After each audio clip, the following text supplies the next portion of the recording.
네, 안녕하세요. 이제 힘과 운동 세 번째 시간이죠. 자, 전기력과 자기력에 대해서 공부를 해보도록 하겠습니다. 자, 전기력과 자기력은요, 제가 따로따로 쓰지 않았잖아요. 자, 얘는 세트 같은, 형제 같은 놈들이거든요. 전기력하고 자기력은 굉장히 공통점이 많아요. 그래서 묶어서 같이 공부를 하는 게 더 효율적이에요. 그래서 우선 공통점과 차이점 구분해서 잘 정리해 주시고요. 그 다음에 얘네들도 힘이니까 항상 힘의 방향과 힘의 크기 정리해 주셔야 된다 그랬잖아요. 그래서 그거 같이 맞춰서 공부를 할 거고, 자, 그 다음에 마지막으로 우리가 원자라는 거에 대해서 조금 아주 맛만 보고 넘어갈게요. 그러니까 원자라는 것은 중학교 2학년 과정에 나오긴 하거든요. 근데 원자를 설명을 안 하고 전기력을 설명하기가 굉장히 어려워요. 그래서 이제 원자까지 아주 간단하고 쉽게 정리를 좀 해보고 넘어가도록 하겠습니다. 자, 그러면 우선 전기력과 자기력 같이 볼 건데요. 초등학교 과정에서는 자기력이 먼저 나와요. 왜냐하면 자기력은 어떻게 공부를 하냐면 자석을 하나씩 갖고 오라고 하죠. 자석을 놓고 뭐 철가루를 뿌려보고 뭐 클립을 붙여보고 뭐 그 클립에다가 자석을 문질러 보기도 하고 뭐 이런 여러 가지 그 활동들을 합니다. 굉장히 재밌죠. 여기서 재밌다는 거는 이제 과학 중에서 재밌다는 뜻이에요. 그래서 굉장히 즉각적인 그 현상들이 나타나기 때문에 자기력을 먼저 공부를 해요. 근데 전기를 공부했던 기억이 나나요? 전기를 공부할 때면 전기력은 우리는 거의 배운 적이 없어요. 그 다음에 전기하면 또 뭐가 나오냐면 이제 건전지에 전선으로 연결해서 전구에 불 켜는 거, 요 정도까지 뭐 건전지를 두 개를 어떻게 연결하고 전구를 어떻게 연결하고 이런 거 회로에 대해서 공부를 하잖아요. 그래서 전기력이라는 거는 그 초등 과정에 나오진 않아요. 자기력만 나와요. 근데 전기가 나오기 때문에 그걸 설명하기 위해서는 전기력을 설명해야 되니까 어차피 둘이 비슷한 애들이라 그랬잖아요. 그래서 같이 묶어서 설명을 할 겁니다. 자, 그러면 이제 자석부터 먼저 우리가 쉬운 자석부터 좀 정리를 할게요. 자, 자석이 있어요. 자석에는 극이 있죠. 그죠? 자극이라는 표현을 써요. 똑같은 말 다른 뜻인 아이도 있지만 자, 자극은 N극과 S극이 있죠. 그죠? 막대자석은 양쪽 끝에 있고 말굽자석에는 옆에 있죠. 어쨌든 N극과 S극이 있어요. 자, 근데 그 자기력의 방향이요. 자기력의 방향을 얘기를 할 때 전기력도 그렇고 자기력도 그렇고 자, 인력이라는 힘이 있고 청력이라는 힘이 있어요. 어렵죠? 한자니까. 자, 인력은 끌어당기는 힘. 그다음에 청력은 밀어내는 힘이라고 생각해 주면 되죠. 자, 그럼 알겠죠? 언제 끌어당겨요? 우리 실험 많이 했잖아요. 그죠? 언제 끌어당기냐면 자석의 N극과 S극을 놨을 때 서로 끌어당기죠. 그지? 그러니까 이걸 어떻게 표현하냐면 다른 극끼리는 서로 끌어당긴다. 이렇게 표현해 주시면 돼요. 자, 그 다음에 청력. 어려워. 밀어내는 힘. 그죠? 자, 서로 언제 밀어내냐면 N극 놨을 때. 그 다음에 S극 놨을 때. 이때 서로 밀어내요. 그죠? 어떨 때? 같은 극끼리는 서로 밀어내는 힘, 청력이 작용하죠. 됐죠? 자, 자기력 정리한 거예요. 자, 전기력은 어떨까요? 자, 전기는 뭐가 있어요? 플러스가 있고 마이너스가 있어요. 그죠? 자, 플러스가 있고 마이너스가 있는데 전기력도 자기력처럼 똑같이 인력과 청력이 작용해요. 자, 서로 언제 끌어당길까요? 플러스 마이너스 사이에서. 그지? 그 다른 전기 사이에서 서로 끌어당겨요. 그 다음에 언제 밀어낼까요? 플러스 마이너스 같은 전기 사이에서는 서로 밀어내요. 똑같아요. 그죠? 전기력 본 적이 없어요. 언제 밀어내고 언제 당겨요? 언제 이거 우리 전기력을 느낄 수가 있냐면요. 우리 정전기 얘기를 하잖아요. 그죠? 풍선을 막 비벼. 그럼 머리카락 갖다 대면 머리카락에 풍선이 달라붙죠. 이게 전기력이에요. 그럼 알겠죠. 전기력이 우리 눈에 보이지 않는 힘이기 때문에 뭐지 하는데 그게 전기력이구나. 그러면 풍선하고 머리카락은 어떻게 되는 거예요? 하나는 플러스고 하나는 마이너스죠. 그러니까 달라붙겠죠. 전기력 밀어내는 거 본 적 있어요? 풍선 비벼. 그다음에 다른 풍선 비벼. 그럼 그 풍선 똑같이 비빈 풍선을 가까이 가지고 오면 얘네들은 밀어내요. 이런 건 잘 안 하니까 우리가 일상생활에서는. 근데 확실히 전기력도 인력과 청력이 있다라고 생각해 주시면 됩니다. 자, 그 다음에 힘의 방향 했으니까 힘의 크기를 정리를 해볼게요. 자, 힘의 크기는 자 이거는 좀 차이점이 있어요. 자기력하고 전기력이 어떨 때 더 크게 작용하냐면요. 힘의 크기는 자기력은 자석의 세기가 셀수록 센 자석이잖아요. 그죠? 우리 그냥 막대 자석보다 더 센 뭐 네오디듐 자석 같은 것들은 안 떨어지죠. 그죠? 그럴 때는 자석의 세기가 세니까 자기력이 세진 거죠. 자, 그러면 전기력은 뭐하고 관계가 있을까요? 얘는 전기의 양하고 관계가 있어요. 전기의 양. 전기의 양이 많으면 많을수록 두 물체 사이에 작용하는 전기력의 크기가 커져요. 그럼 어떻게 전기의 양을 조절해 주냐면 우리가 실험에서 일상생활에서 볼 때는 많이 비벼주면 돼요. 그죠? 한 번 비볐을 때랑 10번 비볐을 때 차이가 보면 더 어떨 때 더 잘 달라붙는지 이렇게 정리해 줄 수가 있잖아요. 그 전기의 양. 근데 자석의 세기나 전기의 양 말고도 힘의 크기가 달라지는 요소가 하나가 더 있어요. 그게 뭐냐면 거리예요. 자, 자기력은 자석과 자석 사이, 자석과 쇠붙이 사이에 작용하는 힘이거든요. 그래서 자석하고 자석이 떨어져 있어도 작용하죠. 서로 조금 떨어져 있어도 잡아당기거나 밀어내잖아요. 근데 이 거리가 가까울수록 힘의 크기가 커져요. 전기력도 마찬가지예요. 이건 공통점이죠. 전기력도 아까 풍선 얘기했잖아요. 풍선을 하나는 두 개를 똑같이 마찰시켜서 그죠? 비벼가지고 얘네를 가까이 가져왔을 때 거리가 가까우면 가까워서 더 큰 힘이 작용해요. 멀면 좀 힘이 약해지겠죠. 그죠? 이건 공통점이죠. 거리가 가까울수록 힘의 크기가 커진다. 그죠? 뭐 어려운 건 없어요. 그래서 이제 그 자기력하고 전기력을 정리를 해주면 우선 크기는 자석의 세기, 전기의 양하고 관계가 있고 거리하고 관계가 있고 그 다음에 힘의 방향은 인력하고 청력이 있죠. 그죠? 그래서 인력은 다른 극, 다른 전기 사이에서 청력은 같은 극, 같은 전기 사이에서 작용한다. 그렇게 생각해 주시면 돼요. 그죠? 자, 그 다음에 용어를 또 몇 가지 좀 정리를 해볼게요. 전기는 이제 초등 과정이 아니니까 그렇구나 정도로 이해를 하고 넘어가고요. 자, 우리 자기를 조금 더 자세하게 공부를 합시다. 여러분, 자기장 들어본 적 있어요? 자기장. 자, 자기장이란 말이 이제 교과 과정에서는 안 나와요. 그죠?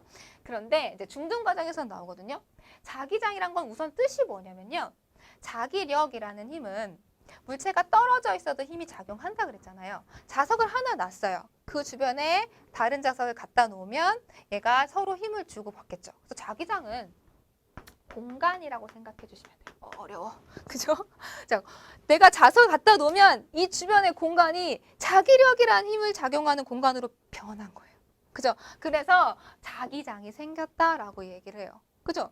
자기장 눈에 보여요? 내가 자석을 갖다 놓으면 막 자기장이 퍼져나가는구나. 막 이렇게 안 보이죠? 근데 볼 수 있어요. 어떻게 보냐면 철가루를 뿌리면 돼요. 자, 자석에 철은 달라붙죠? 그 철을 가루로 만든 게 철가루잖아요. 그래서 자석을 놓고 주변에 철가루를 뿌려보면 톡톡톡 두드리면 특정한 모양으로 특별한 모양으로 이렇게 철가루가 배열을 하거든요. 그건 우리가 자기장을 볼 수 있게 되는 거예요. 그죠? 그래서 4학년 때 그렇게 철가루를 뿌렸구나 이렇게 생각해 주시면 돼요. 우리가 자기장을 보려고. 그죠? 제가 미국의 초등학교에 이제 연수를 간 적이 있었는데요.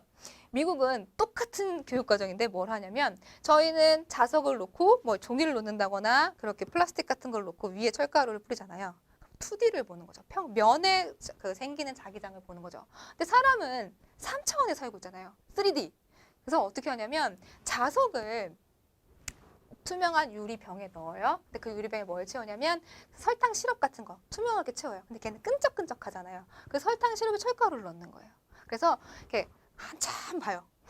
선생님 수업을 안 해. 한참 보면 얘가 철가루가 그 자석 주변에 특정한 모형으로 배열을 해요. 3차원으로. 아주 간단한데 우리는 항상 2차원만 보잖아요. 책에 그려진 그림, 사진으로 그려진 그림. 근데 그렇게 보면 3차원 자기장도 우리가 볼 수가 있어요. 한번 해보세요. 엄마한테 허락을 받고. 그죠? 자, 어쨌든 철가루를 뿌려서 배열된 모양이 자기장의 모양이다라고 보시면 되고 마찬가지로 자, 자기장이 있는 곳에 자석을 갖다 놓으면 힘을 받아서 그 자석이 움직이겠죠. 달라붙거나 멀어지거나. 자, 그러면 또 한 가지 생각을 해봅시다. 우리가 나침반이 무엇인지 알죠? 모를 수도 있나? 자, 나침반은 작은 자석이에요. 움직일 수 있는 아주 작은 자석이라고 보면 되는데 얘가 항상 빨간 쪽이 북쪽을 가리켜요. 그죠? 빨간 쪽이 북쪽을 가리켜서 북기 영어로 놀쓰니까 N이라고 쓴 거예요. 그죠? 그래서 나침반은 작은 자석인데 왜 항상 북쪽을 가리킬까요? 자기장이 있으니까. 그죠? 누구의 자기장이 있어요? 지구의 자기장이 있으니까. 그러면 우리 지구를 한번 봅시다. 자, 얘가 지구예요. 동그라미. 항상 북쪽을 가리켜요. 그렇다는 거는 지구 주변에 자기장이 생기는 거죠. 자기력이란 힘이 작용한다는 뜻이잖아요. 그러면 나침반의 N극이 항상 북쪽을 가리킨대. 이거 북극, 여기 남극 이렇게 했을 때. 그러면 지구가 자석이라고 생각을 해보는 거예요. 왜냐하면 자석이니까 주변에 자기장이 생기겠죠. 그죠? 그러면 지구의 북극은 N극일까요? S극일까요? 자, 잘 생각해 보세요. 북쪽이니까 N극이지. 이러면 안 돼요. 자, 북쪽이니까 N극이지가 아니라 자석의 나침반의 N극이 북쪽을 가리키니까 N극을 끌어당기네. 그러니까 S극이네. 이렇게 생각을 해주셔야 되죠. 그죠? 그래서 지구를 그 거대한 자석이라고 봤을 때 지구의 북쪽은 북극은 S극이고 남극은 N극이다. 이렇게 생각해 주시면 되죠. 왜 그런지 궁금하죠? 지구과학 공부를 하시면 됩니다. 자, 그래서 나중에 지구과학 2 공부를 하시면 이게 왜 자석인지 알 수가 있어요. 자, 그러면 뭐 힘은 자기력, 전기력은 크게 어렵지 않아요. 왜냐면 어렵게 안 했으니까. 그래서 이 정도까지 정리하면 될 것 같고요. 그러면 우리는 원자에 대해서 조금 더 공부를 해보도록 합시다. 네, 원자에 대해서 좀 정리를 할게요. 자, 원자라는 말이 익숙하신 분도 있고 그렇지 않은 분도 있을 거예요. 그럼 분자는요? 분자는 익숙한가요? 자, 우리가 이제 물질 파트 공부를 할 때 뭐 간단하게 얘기를 할 건데 우리가 우리 주변에 있는 물체들 혹은 우리 자신들도요. 이제 분자와 원자로 이루어져 있죠. 그죠? 자, 분자는 원자로 이루어져 있거든요. 그럼 분자는 간단하게 정리를 하면 화학에서 얘기하는 분자는 어떤 물질의 성질을 가지고 있는 가장 작은 알갱이 이렇게 정의를 합니다. 자, 원자는 쪼갤 수 있는 가장 작은 알갱이라고 얘기를 하는데 이제 입자물리가 조금 더 발전이 되면서 쪼갤 수 있어요. 근데 이제 가장 기본 단위라고 우선 보시면 돼요. 물질을 이룰 수 있는 가장 기본 단위. 얘를 쪼개버리면, 원자를 쪼개버리면 더 이상 물질이 아니게 되거든요. 그래서 이제 원자, 영어로 아톰. 자, 원자에 대해서 좀 정리를 할게요. 자, 원자는, 이게 원자라고 생각을 하면 가운데 핵이 있어요. 자, 원자핵이라고 얘기를 해요. 원자핵. 자, 원자핵을 이렇게 작게 그렸는데 왜냐면 이것도 이 비율도 달라요. 엄청 작아요. 원자가 그 야구장만 하다면 거기에 있는 투수가 서 있는 그 부분이 원자핵 정도의 사이즈라고 보시면 돼요. 굉장히 작죠. 이거 칠판에도 어떻게 그릴 수가 없는 거예요. 그래서 이제 원자핵은 굉장히 작고 그다음에 그 겉부분에 이제 전자라는 아이들이 돌고 있어요. 원자핵과 전자. 들어본 것 같기도 하고 전자는.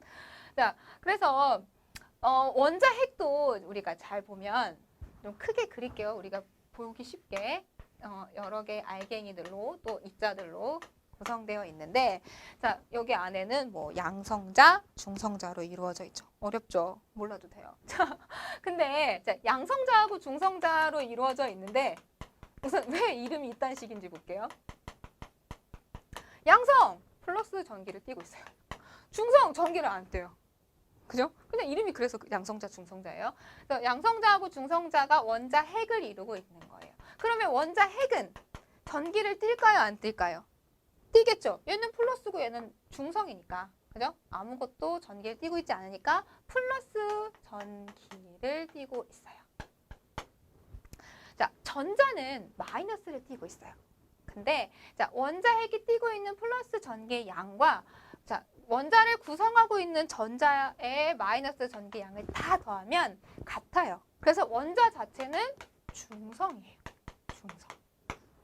됐죠? 그러니까 우리가 계속 전기력이 작용하지 않고 있는 거죠. 우리 몸은 원자로 이루어져 있고 우리 몸은 중성이니까.